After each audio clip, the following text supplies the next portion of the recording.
Hello everyone, welcome back to my channel B Ed detailing. I hope आप सब बहुत अच्छे होंगे। माय सेल्फ नंदिनी प्रियदर्शिनी दास, जो कि मैं आपको लगभग 1 ईयर से आप लोगों को पढ़ा रही हूँ यूट्यूब में। एंड ऐसे में ऑफलाइन में तो हम पढ़ ही रहे हैं, ऑफलाइन ऑनलाइन बोथ में ही पढ़ रहे हैं। नियर अबाउट 2 ईयर्स से आप लोग मेरे साथ कनेक्टेड हो। एंड चलो आज कंटिन्यू करेंगे। हमने कुछ बोला था कि इंपॉर्टेंट टॉपिक्स अभी मैं स्टार्ट करवा दूंगी जो कि आपके लिए इम्पॉर्टेंट है। अच्छा, क्विज क्लासेस भी चल रहे हैं, दैट मीन्स क्विज हम लोग रात में करें क्विजेस। एंड ये क्विजेस ऑलमोस्ट मैं सच बोलती हूँ कि कुछ मैं प्रिपेयर करती हूँ, कुछ मेरे फ्रेंड्स प्रिपेयर करते हैं जो भी टीचिंग जॉब्स में हैं already. They are in teaching jobs and frequently they ask some questions to me. तो मैंने उनको बोला था कि मुझे क्वेश्चन नहीं दे के आप लोग बना दो तो हमारे बच्चों को भी हेल्प हो जाए। So they help me a lot. And उसके बाद बहुत सारे ऐसे पॉइंट्स हैं जहाँ से भी मुझे अच्छे अच्छे क्वेश्चंस मिलते हैं जो कि एग्जाम्स में आने लायक है। पढ़ने से आपको बहुत कुछ सीखने को मिलेगा। ऐसे क्वेश्चंस मैं हमेशा डालती रहती हूँ। तो रात में क्विज़ेस भी चल रहे हैं, बट आप लोग के लिए कुछ शायद वाला न्यूज़ भी है कि मेरा कमिंग टाइम पे एग्जाम्स है। सो दैट मैं थोड़ा सा मे भी बिजी रहूँ। तो क्विज़ेस कुछ दिनों तक कंटिन्यू है, बट आपके साथ रिविजन करोगे तो घर तक न्यूज़ क्विज़ेस बनाने की मुझे टाइम नहीं है। आफ्टर दिसंबर 2-3 मैं अगेन आपका रिवीजन ईवीएस सब कुछ का क्लासेस स्टार्ट करेंगे, क्योंकि दिसंबर लास्ट तक में सी टेट होने के चांसेस हैं, बट अभी तक हम श्योर नहीं है। सो दैट विल बी, हम बोल सकते हैं कि ये जनवरी में भी हो सकता है, तो हमें टेंशन नहीं लेना है। एंड जो बच्चे ओटेट के लिए टेंशन ले रहे हो कि मैम ओटेट कहाँ होगा या फिर कैसे होगा, कब होगा, अरे भाई अभी तक एडमिट कार्ड नहीं आया। Near about 7 to 8 days before admit card आ जाता है एग्जाम के। ठीक है, तो एग्जाम का रूटीन ही नहीं है तो एडमिट कार्ड भी तो नहीं मिलेगा ना। तो आपको पता चल जाएगा एटलीस्ट 7 डेज बिफोर, आपको पता चल जाएगा कि आपका ओटे का एग्जाम कहाँ होने वाला है, क्या होने वाला है एडमिट कार्ड के साथ, एंड कितने टाइम पे है, कौन से दिन पे है। सिमिलरली ओस्टेट का तो अभी भरना स्टार्ट ही हो गया। तो आप लोग थोड़ा सा वेट करो ना, प्रिपरेशन बहुत बाकी है। आप लोग क्यों हड़बड़ हो रहे हो, प्रिपरेशन बहुत बाकी है, बहुत बहुत।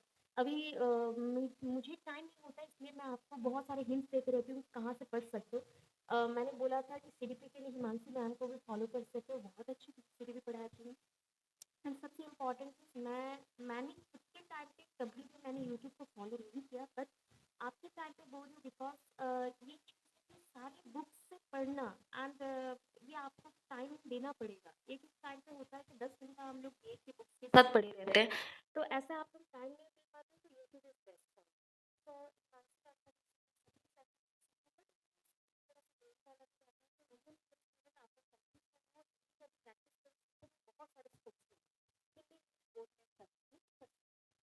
मैंने कुछ क्वेश्चन दे कभी बहुत सपोर्ट बहुत ज़्यादा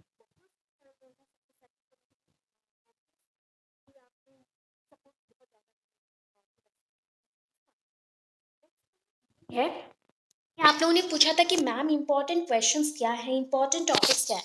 मैं मतलब लगभग क्या करती हूँ ना, मैं ओनली सीडीपी का ही क्वेश्चन देती हूँ, बिकॉज सीडीपी मेरा बेस्ट पार्ट है, तो मैं सीडीपी में ही देती हूँ। That is teaching aptitude, learning teaching, then contemporary period of India, जो कि कंटेम्प्रेरी एजुकेशन है इंडिया का।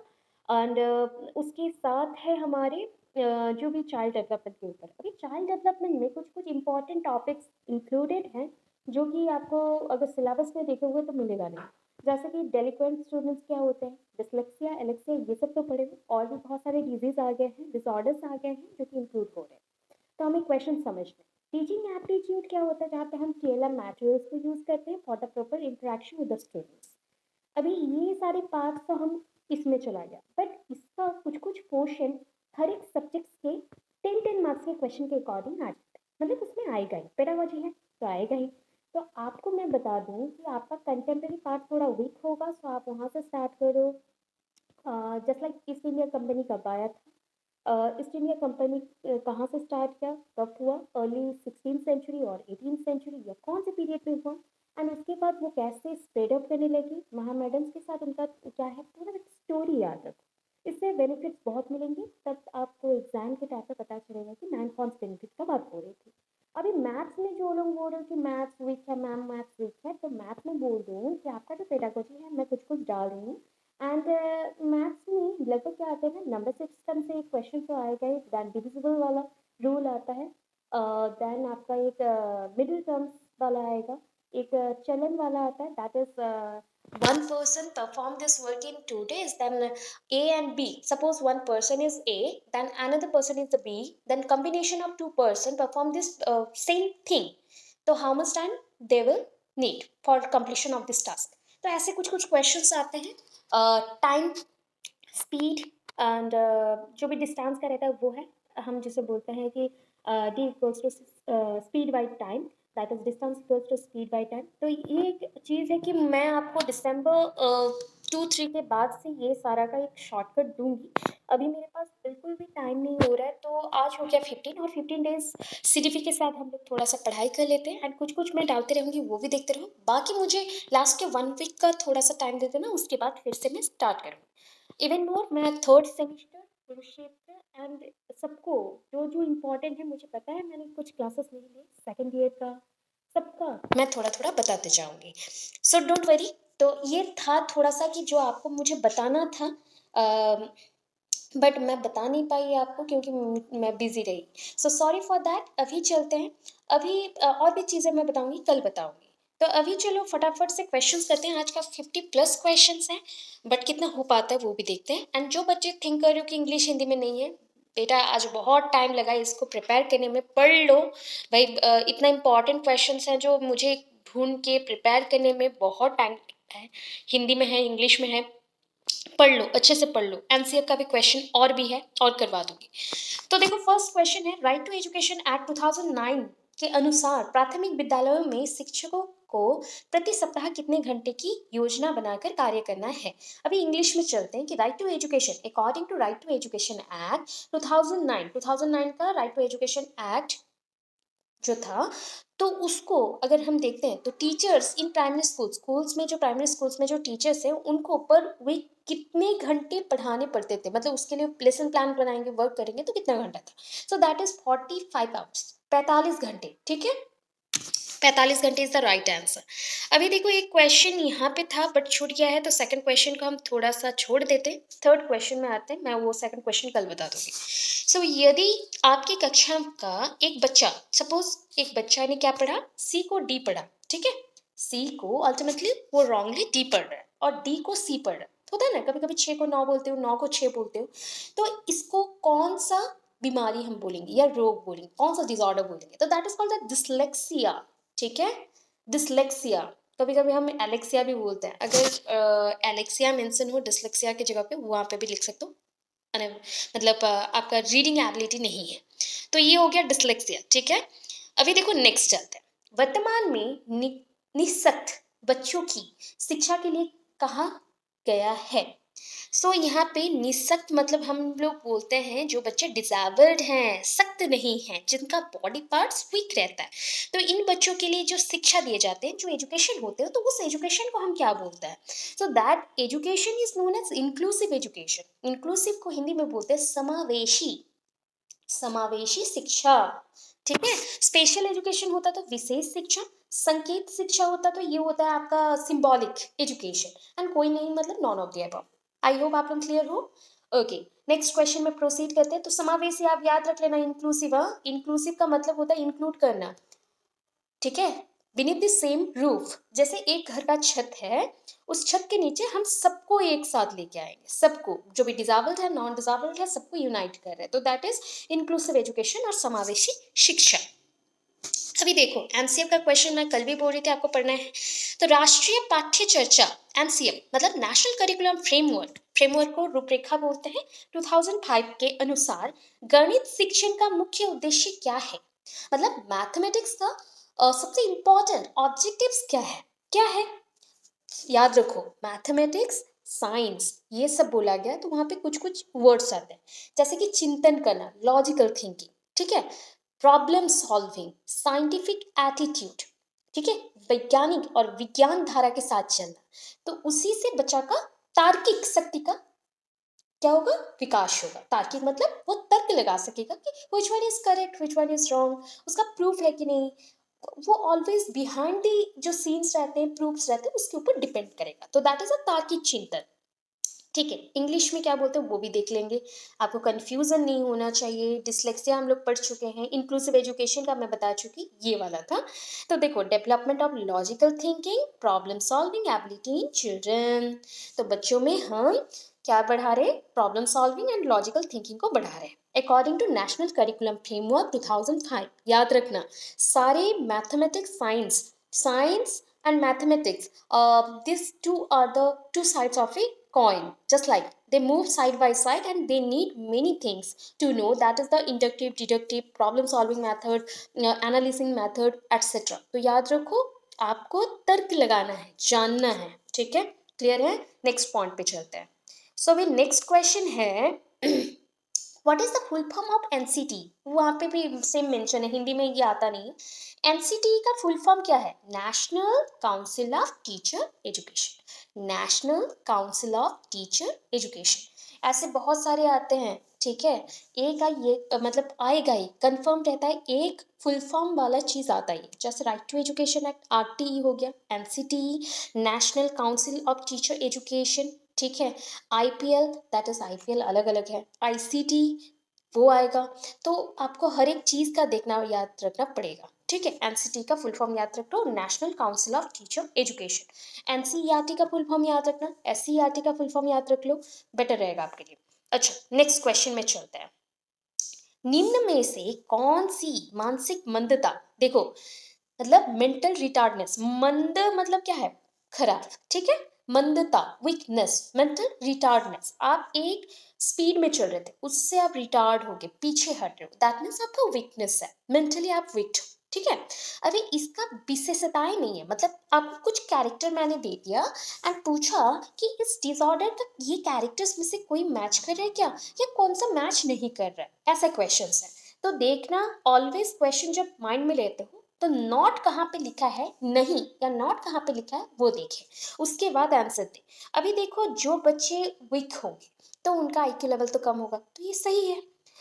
धीमी गति से सीखना, मतलब वो डे बाय डे जो भी डे टू डे लाइफ में वो काम सीख रही है, या फिर जिस वे से उनको सीखना पड़ता है, जो भी वर्क करना पड़ता है, वो सारे वीक हो गए। वातावरण के साथ अनुकूलन में कठिनाई होना, मतलब देखो एक न्यू एनवायरनमेंट को आप जाते हो, सो यू नीड एडाप्टेशन, उसके साथ आपको अडॉप्ट करना पड़ेगा, बहुत कुछ सीखना पड़ेगा, बट उसके हिसाब से आप खुद को बदल नहीं पा रहे हो। तो ये सारा चीज तो क्या है, आपका मेंटल रिटार्डनेस के कैरेक्टर्स हैं। यहाँ पे पूछे कौन से नहीं है, तो देखो अत्य, दैट इज अंत व्यक्तिक, अंत व्यक्तिक, व्यक्तिक, ठीक है?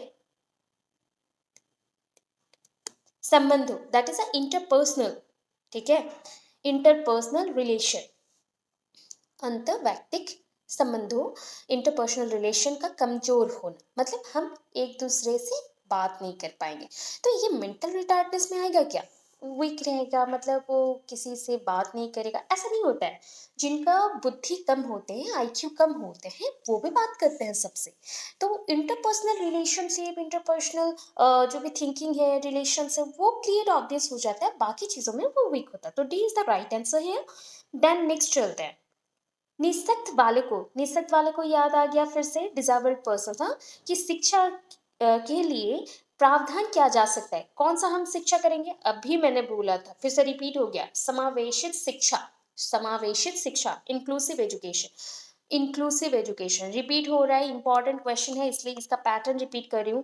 समाकालन द्वारा आप याद मत करना, समाकालन means integration, that is a integrated, just like कहते हो ना, दो डिग्रीज को एक साथ ज्वाइन करना, बीएड एमएड ज्वाइन कर लिए, या फिर आपने कुछ एक कंटिन्यूएशन में रिसर्च करते हुए कुछ कर लिया, तो दैट इज इंटीग्रेटेड। बट हर एक इंसानों को एक छत के नीचे लाना, दैट इज अ समावेश, that is called inclusive education. Main streaming means मुख्य धारा, दैट मीन्स हम एक ही तरह का पढ़ाई करवाएंगे, बट वहां पे ये बच्चे आ भी सकते नहीं भी आ सकते, तो this one is the inclusive word, सुन लिया इंक्लूड करना, बस वहां पे रख देना। निःशक्त वालों को सुन लिया मतलब वहां पे रख देना। डैश प्रतिभाशाली होने का संकेत नहीं है, प्रतिभाशाली, प्रतिभाशाली, क्रिएटिव, यू आर क्रिएटिव और नॉट, कैसे हम मतलब जानते हैं? तो आपका क्रिएटिविटी आइडिया होगा, लॉजिकल थिंकिंग होगा, आप एक चीज़ को सोचने के लिए, समझने के लिए क्यूरियस होंगे, क्यूरियोसिटी आपका होगा, आप किसी चीज़ को एक्सप्लेन करने में बहुत ज़्यादा आगे रहेंगे, तो ऐसे पर्सन्स को हम बोलते हैं प्रतिभाशाली, बट दूसरों के साथ झगड़ा करना या झगड़ना, दैट इज नॉट ए प्रतिभाशाली पर्सन संकेत। ओके, सिंबल्स नहीं है उसके। तो यहाँ पे देखो, उस क्वेश्चन को हम बोल देते हैं इंग्लिश में भी, dash talent is not a sign. ये सिंबल नहीं है एक टैलेंटेड पर्सन का। टैलेंटेड पर्सन क्रिएटिव आइडियाज देता है, एक्सप्रेशन दिखाता है, क्यूरियोसिटी होता है, बट वो झगड़ा करेगा या नहीं करेगा ये इसका कैरेक्टर नहीं है। अभी देखो, डिसलेक्सिया किसके साथ रिलेटेड है? ऑलरेडी हम लोग डिसलेक्सिया पढ़ चुके हैं। ये एक टाइप का reading reading ability, disability, sorry disability है। रीडिंग डिजेबिलिटी और डिसऑर्डर है जहाँ पे बच्चा पढ़ नहीं पाता। सो दैट इज कॉल्ड पठन विकार। ठीक है, पठन विकार बोलते हैं। अभी देखो, विशेष आवश्यकता वाले बालकों को शिक्षा उपलब्ध कराई जानी चाहिए। कैसे शिक्षा उपलब्ध करवानी चाहिए? जो बच्चे बहुत ही डिसेबल्ड हैं या मेंटली और डिसऑर्डर में जाते हैं, या फिर उनका बॉडी वीकनेस है, तो इन बच्चों को हम किस टाइप का पढ़ाना चाहिए? अभी दो बार ऑलरेडी हो गया, समावेशित समावेशित, दैट इज इंक्लूसिव। तो अन्य सामान्य बालकों के साथ पढ़ाना चाहिए। इसका एक रेंज होता है।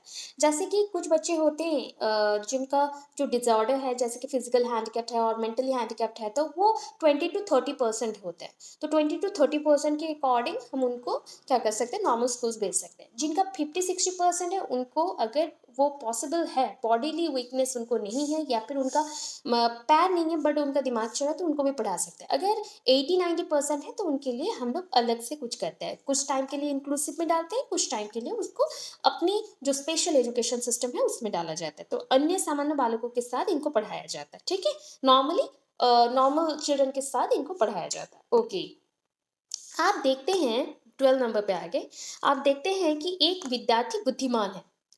यू नोटिस दैट कि एक बच्चा, one student is very talented. Okay, तो आप उससे क्या करेंगे, उसके लिए क्या करेंगे? आप देख रहे हो कि एक बच्चा बहुत अच्छा पढ़ाई करता है, तो आप उसको ध्यान देना छोड़ दोगे क्या? नहीं। तो इन बच्चों के लिए आप क्या करोगे, मोटिवेशन क्रिएट करोगे। इनको और भी ज्यादा आगे बढ़ाना है, तो वह जैसे अधिक प्रगति कर सकता है, उसे वैसे ही अनुप्रेरित करेंगे। ठीक है, समझ आया? मैं डायरेक्ट आंसर में समझा दे रही हूँ ताकि आपको प्रॉब्लम ना हो। तो यहाँ पे हम देख लेते हैं क्या है। You see that a student is intelligent. आपने देखा कि एक बच्चा बहुत इंटेलिजेंट है, तो आप क्या करोगे, आप उसके एन यू यहाँ पे मेंशन हो गया, ये रॉन्गली मेंशन हुआ है। यू विल होगा, you will motivate him as much as he can progress. वो जितना आगे बढ़ सकता है वैसे हम मोटिवेट करेंगे, बस एन यू नहीं है, यू होगा। ठीक है, अभी देखो आगे क्वेश्चन चलते हैं। और एक है, समस्या के अर्थ को जानने की योग्यता वातावरण की दोषों, कमियों एवं रिक्तियों के प्रगति सजागता, ये विशेषता है किसकी? अभी मैं बोलूँ कि आपको समझ नहीं आएगा, तो अभी क्या करेंगे, एक इंग्लिश में देख लेंगे। Ability to know the meaning of the problem. आप ऐसे पर्सन हैं जो जिसको समझ आ रही है कि प्रॉब्लम क्या है, कैसे हम डिफेक्ट्स को निकालेंगे, अवेयर होंगे। जो भी आ रही है, प्रॉब्लम्स आ रही है, प्रॉब्लम्स के जो भी नेचर है, एनवायरनमेंट में जो जो प्रॉब्लम के वैकेंसीज हैं, उसको जान पा रहे हो। तो ये फीचर कौन से बच्चों का हो सकता है या कौन से पर्सन्स का हो सकता है? तो इन बच्चों को बोलते हैं सृजनात्मक। ठीक है, इनका जो क्रिएटिव बच्चे इनको बोल सकते हैं, क्रिएटिव चिल्ड्रन। और इनको बोलते हैं सृजनशील बालक, सृजनशील बालक, बिकॉज इनका सृजनात्मक जो विकास है वो ज़्यादा है, मतलब क्रिएटिव आइडियाज में डेवलपमेंट हो चुका है, तो ये क्रिएटिव है, ये समझ सकते हैं बहुत कुछ। अभी देखो, ये आपका 13 चला गया। ठीक है, हम 14 का क्वेश्चन यहाँ पे नहीं आ पाया, सेम क्वेश्चन है तो इसको हम थोड़ा सा छोड़ते हैं, 15 में आते हैं। असंगठित घर से आने वाले बालक सबसे अधिक कठिनाइयों का अनुभव करेंगे और करेगा। तो अभी हम इंग्लिश में देख लेते हैं, बेटर रहेगा आपके लिए। The child coming from unorganised home faces the most difficulties will experience that's. मतलब देखो, जहाँ पे बच्चों को पता नहीं है कि घर क्या होता है, क्या घर पे कैसे रहना है, कैसे ग्रो करना है, क्या करना है, उनको पता नहीं है, तो वो बच्चे जब आते हैं, तो वो एक्सपीरियंस, मतलब जब भी पढ़ाई में आते हैं तो वो क्या फेस करते हैं ज़्यादा। जब आप पढ़ते हैं ना, एक्सपीरियंस लेते हैं, तो आप स्टडी से ही लेते हैं। आप घर से बाहर हो, अकेले हो एंड आप और अनऑर्गेनाइज्ड फैमिली से आए हो जहाँ पे कुछ भी सटीक मात्रा में नहीं है, कुछ मिला नहीं है, तो आप एजुकेशन में जब आते हो, एजुकेशन से ही बहुत कुछ सीखते हो। तो इंडिपेंडेंट स्टडी करना है, तब जाके ही समझ आएगा बहुत कुछ। You want children to illiterate parents to learn English. Sorry, you want children of illiterate parents to learn English. आप एक चीज कर रहे हैं, सपोज आपने देखा कि एक कपल है जो कि मतलब पढ़े लिखे नहीं है, एक पेरेंट है जो कि पढ़े लिखे नहीं है, ठीक है, उनके बच्चों को आप पढ़ाना चाहते हो, इंग्लिश सिखवाना चाहते हो, तो आप क्या करोगे? आप क्या करोगे, क्योंकि बच्चे ने अपनी बर्थ टाइम से ही सिर्फ क्या सुना है, मदर टंग सुना है, मातृभाषा सुना है, तो आप इंग्लिश को समझाएंगे with the help of mother tongue को हेल्प लेके आप सिखाएंगे। So you will try to teach him English with the help of mother tongue, ठीक है। मतलब देखो सब रेड मार्क वाला ही है, ठीक है। देखो नेक्स्ट 17 में आ गए, what are the external factors which prevent a child from taking interest in the class. ऐसा क्या चीज है, कौन से फैक्टर्स हैं, प्रवृत्तियां हैं जो कि बच्चा को रोक के रखता है कि वो इंटरेस्ट ना ले क्लास में पढ़ाई करते हुए। क्या हो सकता है? Emotion, sentiments, child's point of view, और गोल्स एंड पर्पस, कल्चर और training. Child's point of view, बच्चों का सोचने का जो वो चीज़ है, ये हो सकता है क्या?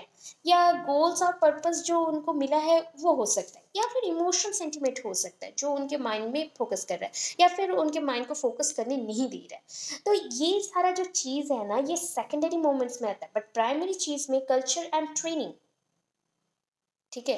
कल्चर और ट्रेनिंग जो है इम्पॉर्टेंट है, क्योंकि कल्चर और ट्रेनिंग ये ऐसा चीज़ है, आपको मोटिवेट भी कर सकता है, आपको वीक भी कर सकता है इंटरेस्ट नहीं लेने के लिए। अभी नेक्स्ट क्वेश्चन में चलते हैं, ठीक है।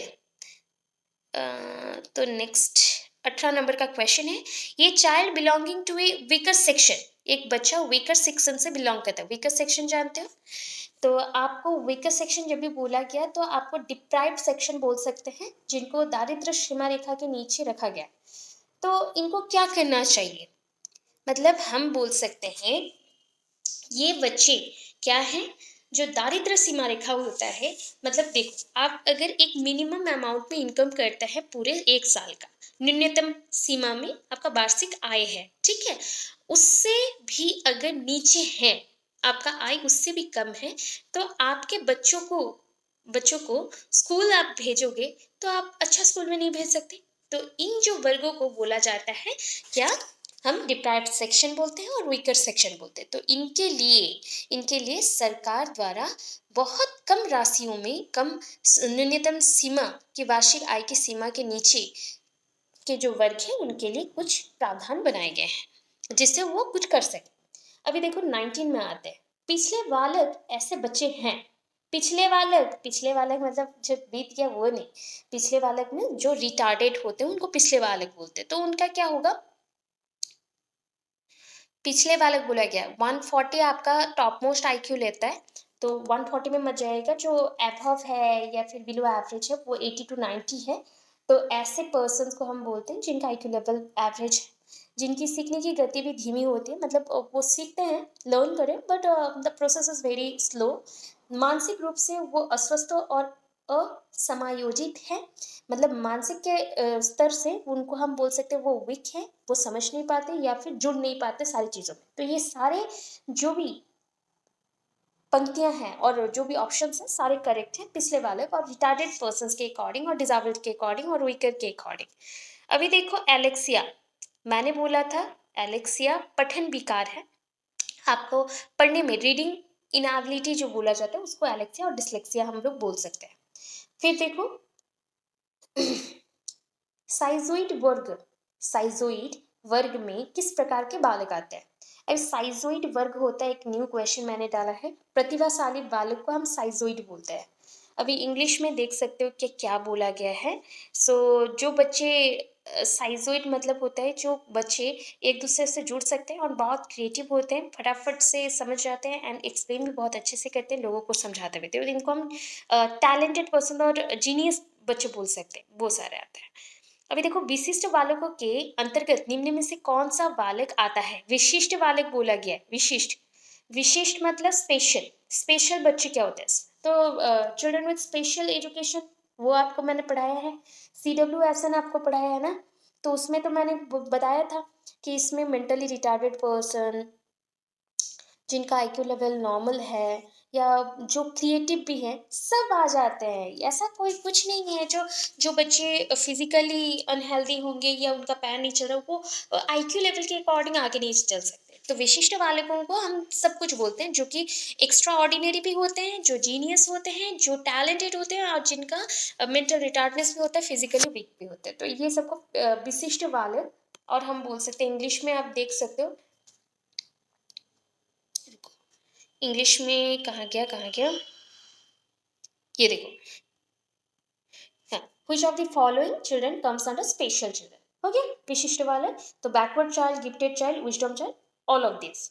अभी देखो नेक्स्ट क्वेश्चन में हम लोग आ जाते हैं, who is a delinquent child. Delinquent मतलब जो मतलब क्या बोलो तो कोई क्राइम कर देता है, ठीक है, जैसे असामाजिक कार्य कर दिया, तो उनको हम किस में डालेंगे, तो डेलिक्वेंट चाइल्ड जो होते हैं ना, ऑलवेज एंटी सोशल वर्क करता है, वो सामाजिक कार्य नहीं करेगा, समाज के ऑपोजिट में कार्य करेगा, मतलब जो भी काम होगा असामाजिक कार्य होगा। तो हो गया, ठीक है, डेलिक्वेंट हो गया। अभी देखो 24 में आ जाते हैं, physically challenge children generally have, physically challenge बोला गया है, चैलेंज्ड बोला गया है।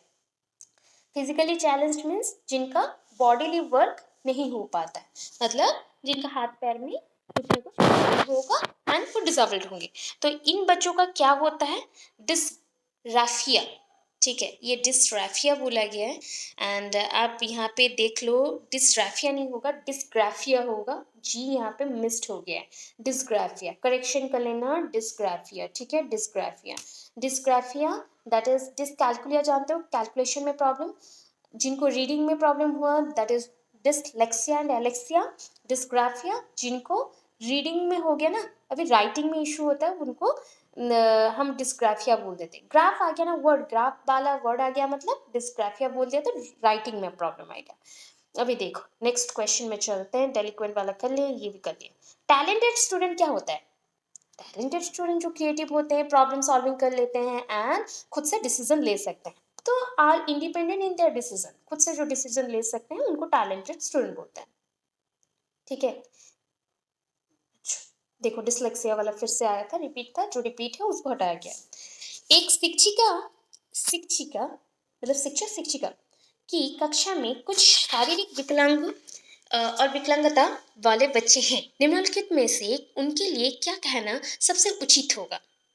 अच्छा देखो, हम क्या करते हैं ना, जब भी इन बच्चों को हम एक साथ रखते हैं तो इंक्लूसिव एजुकेशन करते हैं। तो हम क्या कर सकते हैं कि इन बच्चों के लिए जो असुविधा होते हैं, दैट इज जैसे कि इन बच्चों को नॉर्मल कैन का सहारा लेना पड़ता है, या फिर व्हील चेयर में जाना पड़ता है, या फिर उनकी प्रॉब्लम की वजह से वो अकेले नहीं जा पाते, तो उनके लिए बहुत सारे सुविधा करनी चाहिए एक टीचर को, ठीक है। अभी देखो इंग्लिश में थोड़ा आते हैं, आपको समझ जैसा आए। A teacher has children with some physical disabilities in her class. Which of following would be most appropriate for her to say? So इन बच्चों को पोलियो देना, या फिर पोलियो के लिए एक जो विकास सॉन्ग बना है उसको सिखाना, व्हील चेयर में जो बच्चे हैं उनको अपना टाइम देना कि वो हॉल तक आए, या फिर इन बच्चों को जो भी ऑल्टरनेटिव आइडियाज से क्या क्लासरूम तक पहुंचाना, तो क्लासरूम तक पहुंचाना ये इंपॉर्टेंट होगा। देखो टू द गिफ्टेड लर्नर, जो गिफ्टेड लर्नर है उनको क्या करना चाहिए,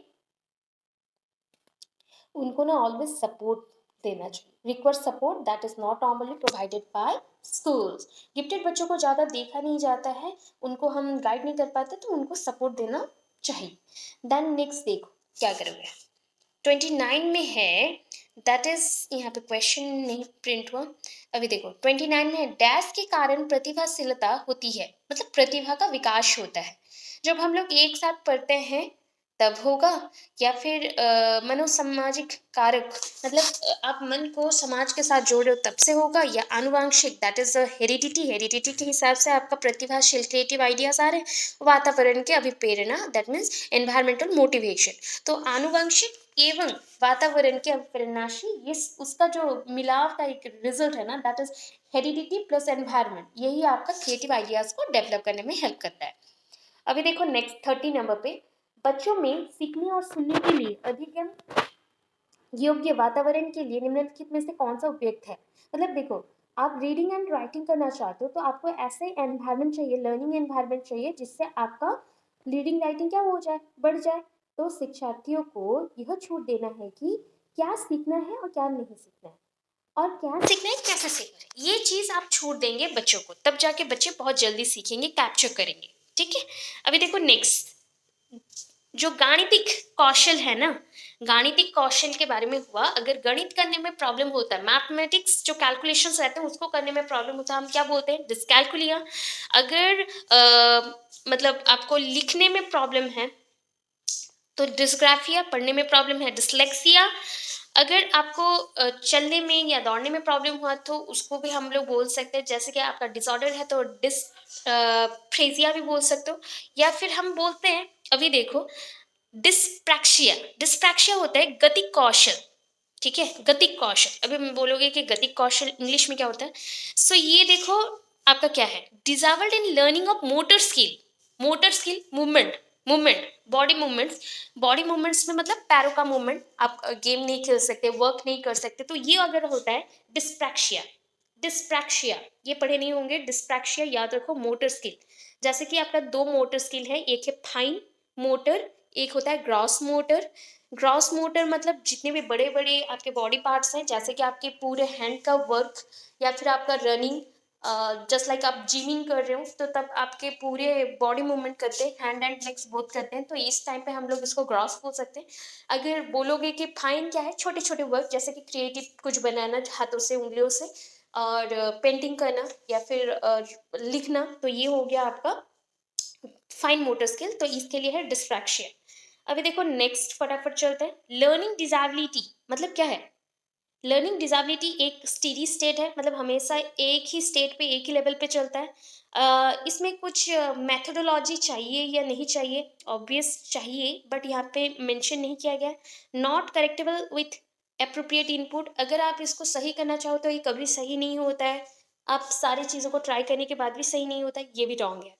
is a variable state. Learning disability ना सारे लोगों का अलग अलग होता है। कोई लोग एक सब्जेक्ट में बहुत अच्छे होते हैं तो दूसरे में बहुत वीक होता है।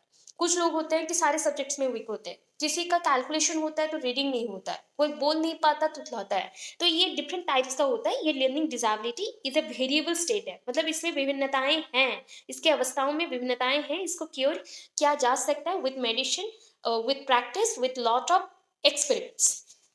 अभी देखो 33 में आ गए। Which of the following texts is more suitable for reading to children with special need? मतलब आप जो बच्चों को पढ़ा रहे हैं कि जो बच्चे डिसेबल्ड हैं उनको अगर स्पेशल नीड्स के साथ हम पढ़ाएं, मतलब जो उनका स्पेशल नीड्स है उसको देते हुए हम उसको पढ़ा रहे हैं, तो उसमें से ये जो चार ऑप्शन है कौन सा सही होगा।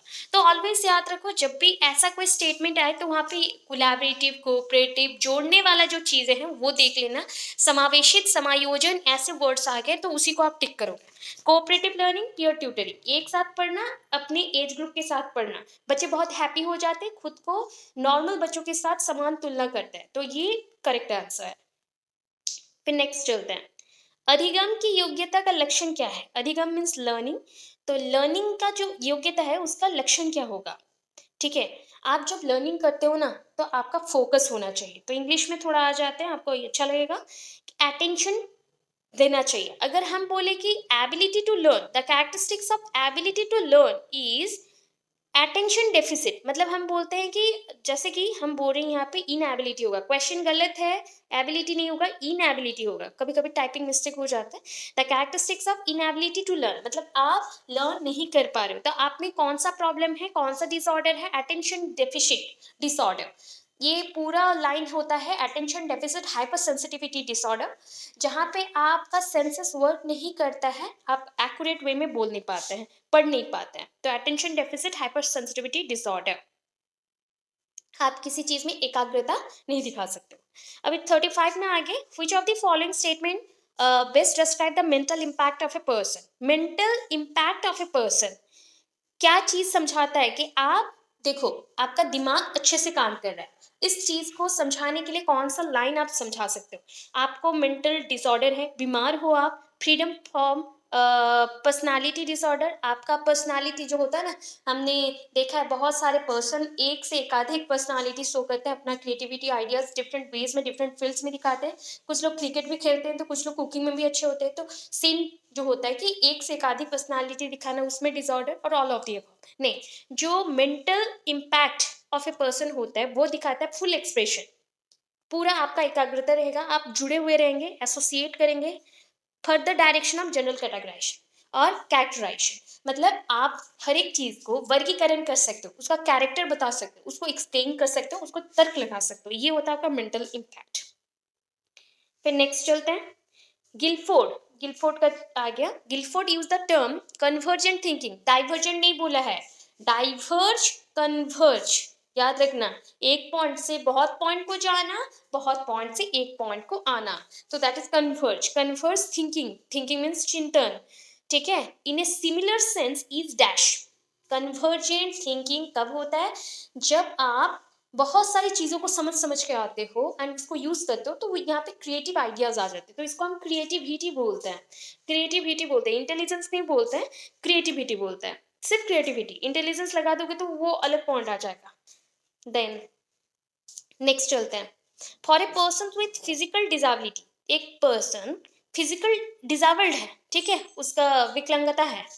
व्हिच ऑफ द फॉलोइंग जो पॉइंट्स हैं, ठीक है, defence mechanism would be the most satisfactory in how, मतलब ये जो पॉइंट्स हैं उनमें से कौन सा पॉइंट उनका डिफेंस मैकेनिज्म को सेटिस्फैक्टरी वे में आता है, यूज किया जाता है। मतलब सोचो कि मैं एक विकलांग हूँ। अभी मैं विकलांग हूँ तो मेरा कौन सा चीज ओवर होता है खुद को प्रोटेक्ट करने के लिए? No, that is over imagination. हम ऑलवेज थिंकिंग करते हैं, ज्यादा से ज्यादा थिंक करते हैं, ओवर इमेजिनेशन। जब हम कोई बॉडीली वे से हम अपूर्ण रहते हैं या फिर हम अक्षुण्ण रहते हैं, मतलब दैट इज हम सब अपने आप को कंप्लीट थिंक कर रहे हैं, but we are not complete. We are not complete, हमारा कोई एक बॉडी पार्ट्स खराब है या मेंटली वीक है तो हम ओवर इमेजिनेशन करते हैं, ठीक है।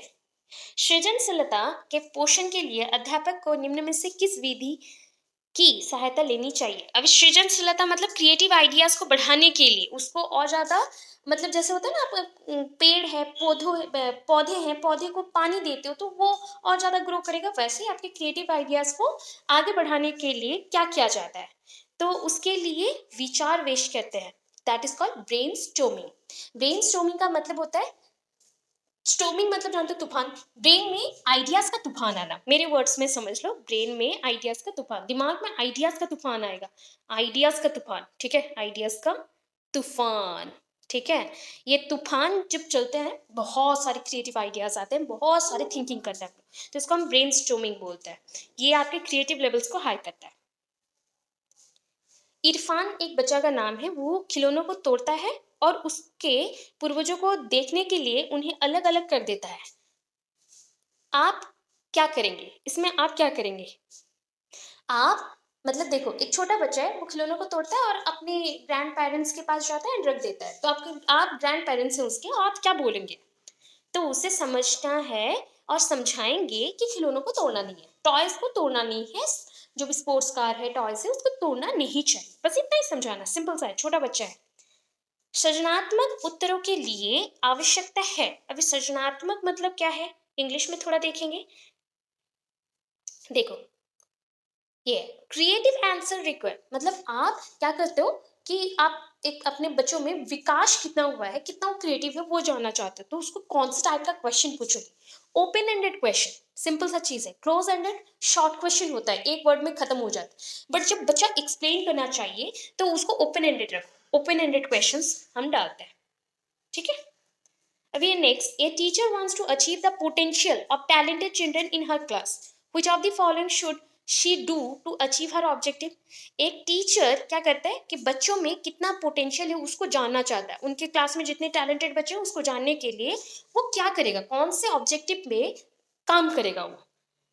तो वो किस पे काम करेगा? उनको कंट्रोल करेगा, उनका स्ट्रेस कंट्रोल करने के लिए काम करेगा, या फिर उनके विशेष अध्ययनों पे ध्यान देगा और क्या करेगा, औरों से अलग करने के लिए ट्राई करेगा, या उनके सृजनात्मक को जो सृजनात्मक है, मतलब उनका जो क्रिएटिव आइडियाज़ है उसको समृद्ध करने के लिए चुनौती देगा, क्या गैर दैक्षणिक गतिविधियों में आनंद लेने के लिए सिखाएगा, मतलब जो करने से उनको खुशी मिलेगा बट कुछ लाभ नहीं होगा वैसे सिखाएगा। तो अभी देखो सृजनात्मक बोला गया है तो बच्चों को हम क्या करेंगे, स्पेशल स्टडी के लिए फोकस करवाएंगे to separate them from their peers. ये होता है ना, इन बच्चों को हम ज़्यादातर ध्यान नहीं देते बिकॉज ये अच्छे पढ़ते हैं क्लास में, तो उनको टैलेंट को हम बोल रहे हैं कि और थोड़ा सपोर्ट देना है, पोटेंशियल देना मतलब सपोर्ट देना, उनके पोटेंशियल को हम थोड़ा जागरूक करें। तो हमें क्या करना है कि उनके स्पेशल स्टडी के लिए ध्यान देना चाहिए, उनको थोड़ा सा अलग करो, एक साथ थोड़ा टाइम दे दो एंड उनको सपोर्ट कर दो, गाइड कर दो, आगे चले जाए। ये creative learner is one who, एक क्रिएटिव लर्नर क्या होंगे, मैंने अभी बोला था क्रिएटिव जब भी आता है, सृजनात्मक जब भी बात सुनते हो, जिसका सृजनशील बालक जो बोलते हैं, जिनका तार्किक मतलब प्रॉब्लम सॉल्विंग आइडिया बहुत अच्छा है, गुड इन थिंकिंग ऐसा हो। लैटरल थिंकिंग, देखो मैंने बोला था एक थिंकिंग होता है जो कंसेंट्रिक होता है, मतलब जैसे कि एक ही प्रॉब्लम के सराउंडिंग घूमते रहना, क्रिएटिव आइडियाज बीच बीच में आता है। Lateral thinking side by side बहुत सारे चीज मर्ज होते हैं, बहुत सारे आइडियाज आते हैं, तो दैट इज लैटरल थिंकिंग, जहाँ पे बच्चे को बहुत सारा आइडियाज मिलता है, तो ये क्रिएटिव लर्नर का साइन है। अभी देखो नेक्स्ट 43 में है, to ensure the proper development of child its healthy growth the physical development before 1 month is the first requirement, this statement explain what. देखो फिजिकल डेवलपमेंट, जितने भी डेवलपमेंट है ना आपके पास 6 टाइप के डेवलपमेंट होते हैं, social development, language development, mental development, physical development, then emotional development, ऐसे करके आपके पास 6 डेवलपमेंट होते हैं। ये 6 डेवलपमेंट से सबसे इंपॉर्टेंट है फिजिकल डेवलपमेंट। फिजिकल डेवलपमेंट सारे डेवलपमेंट के साथ जुड़ा हुआ है, तो आपको प्रॉपर डेवलपमेंट पे ध्यान देना चाहिए कि बच्चा जब मतलब उसका रिक्वायरमेंट जितना है डेवलपमेंट होने का उतना जैसे उसका ग्रोथ हो। तो ट्रू, ये लाइन ट्रू है, ये स्टेटमेंट ट्रू था जो ऊपर क्वेश्चन था, क्योंकि फिजिकल डेवलपमेंट सबके साथ जुड़ा हुआ है, सारे एस्पेक्ट्स ऑफ डेवलपमेंट के साथ जुड़ा हुआ है। ठीक है, ऑलरेडी अगर ये नहीं समझ आ रहा है तो चाइल्ड डेवलपमेंट का जो फर्स्ट क्लास हमने पढ़ा था 1-1.5 घंटा का है, उसको देख लोगे तो आपका 5 से 6 शॉर्ट क्वेश्चन क्लियर हो जाएगा। आपका मतलब हर एक एग्जाम का 5-6 क्वेश्चन आप आंख बंद करके दे सकते हो, वो 1-1.5 घंटा का वीडियो देखिए, तो देख लेना एक बार जिन्होंने भी नहीं पढ़ा है। Centrally sponsored schemes of integrated education for children with disabilities, एक स्कीम था जो कि सेंट्रल फंडेड प्रोजेक्ट है। इसको हमने क्यों रखा है, कौन से टाइप के बच्चों के लिए रखा है, ये बच्चे होते हैं ना जो नियमित विद्यालयों में इन बच्चों को डाला जा सके और हम इंटीग्रेट कर सके, इन बच्चों को नॉर्मल बच्चों के साथ जोड़ सके, डिसेबल्ड बच्चों को नॉर्मल बच्चों के साथ जोड़ सके। तो ऐसे टाइप में हम बोलते हैं नियमित विद्यालयों में ये फंड प्रोजेक्ट डालने के लिए। तो ये यहाँ पे मेंशन है, देख सकते हो, रेगुलर स्कूल्स मेंशन है। देखो श्रवण बधिर बच्चों को पढ़ाना है, ठीक है, जिन बच्चों को, अच्छा ये क्वेश्चन नहीं था, ये वाला था, which of the following is the not main element of creativity, कौन सा जो एलिमेंट है, मतलब मेन एलिमेंट नहीं है, सॉरी मेन एलिमेंट नहीं है क्रिएटिविटी का। क्रिएटिविटी क्या होता है, सृजनात्मक विकास, ठीक है, तो कौन सा नहीं है, डिसिप्लिन, अगर बच्चे को हम उसके ओरिजिनलिटी में रहने देते हैं तो उसका ज्ञान और बढ़ेगा। करेंट फ्लो करने देते हैं, दैट मीन्स बहुत सारी चीज़ों को थिंक करने देते हैं, अच्छा है। फ्लेक्सिबिलिटी, और हर एक पॉइंट पे खुद को चेंज करके सोच सकता है।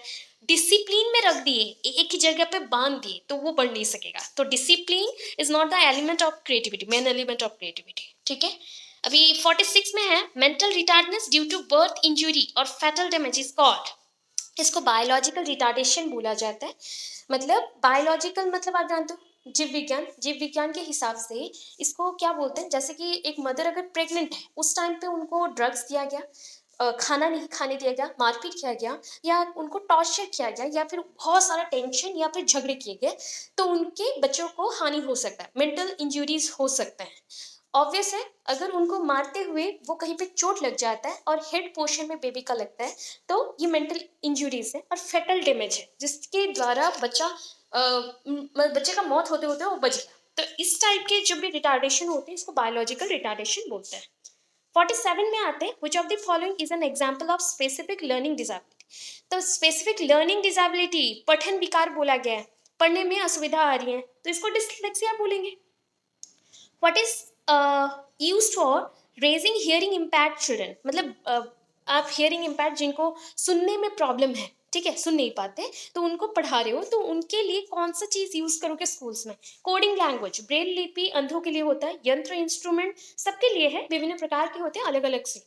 यह सभी एक साथ यूज़ नहीं होता है, कोडिंग लैंग्वेज जो सुन नहीं पाते हैं, उनके लिए होता है। प्रतिभाशाली होने का संकेत क्या है? कौन-सा नहीं है? सॉरी, इनमें से कौन-सा नहीं है? जिनमें क्रिएटिव आइडियाज़ हैं, जो एक्सप्रेस कर सकते हैं, जो क्यूरियस होते हैं, ये सारे प्रतिभाशाली और क्रिएटिव पर्सन्स के लक्षण हैं, बट दूसरों से झगड़ा करना ये लक्षण नहीं है, ठीक है? लास्ट आ गए, इंटीग्रेटेड एजुकेशन बोला, समन्वित शिक्षा की सफलता निर्भर करती है किसके ऊपर?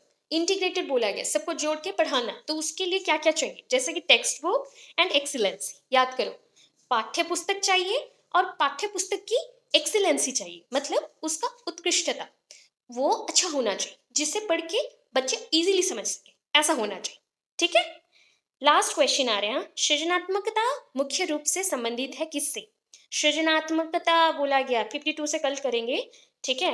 लास्ट 50 देखो, creativity is primarily related to, सृजनात्मकता मतलब क्रिएटिविटी किसके साथ जुड़ा हुआ है? थिंकिंग के साथ जुड़ा हुआ है बच्चे, भूलना नहीं। सृजनात्मक बोला गया, आपको बोला गया कि डाइवर्जेंट कन्वर्जेंट, तो आप डाइवर्जेंट के साथ जुड़े रहे। कन्वर्जेंट होता है जब आप एक पॉइंट से मतलब कन्वर्ज कर रहे हो। डाइवर्ज मतलब देखो, आप कहीं पे डाइवर्सिफिकेशन देखते हो मतलब मल्टीपल आ गया। कन्वर्ज मतलब बहुत सारे पॉइंट्स आके एक पॉइंट में जुड़ गए।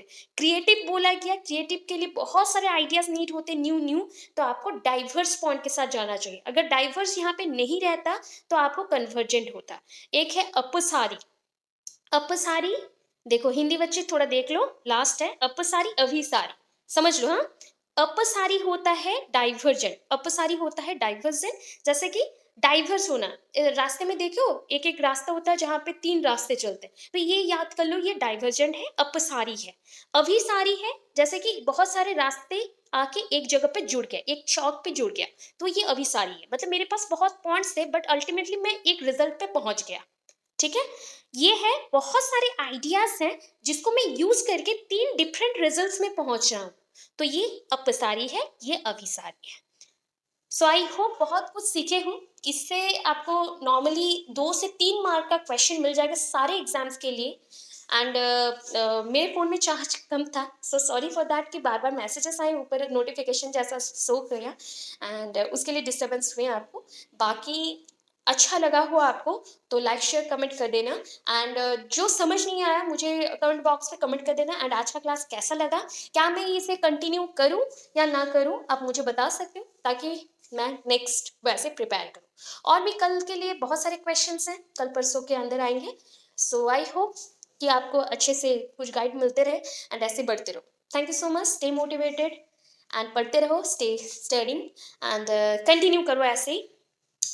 फिर मिलते हैं, thank you so much. Comment कर लेना एंड शेयर कर देना, सब्सक्राइब कर देना, न्यूज़ व्यूवर्स जो भी है सब्सक्राइब कर देना।